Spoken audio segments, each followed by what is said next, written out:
श्री शिवाय नमस्तुभ्यं मित्रांनो. शिवशक्ती भक्तिपथ या चॅनलवर आपले सर्वांचे स्वागत आहे.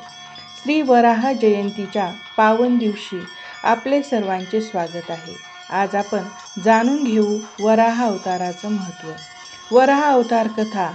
दुर्मिळ काळात पृथ्वीवर अधर्म वाढलेला, लोकांचे जीवन संकटात होते.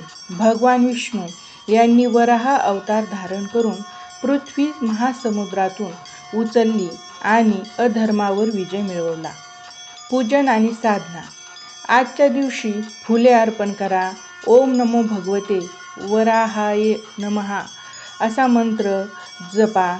धूप, दीप, नैवेद्य अर्पण करा आणि भक्तिपूर्ण मनाने ध्यान करा. महादेव आणि विष्णू यांची कृपा सदैव तुमच्यावर राहो. जय वराह अवतार. जय शिवशंभो. हर हर महादेव.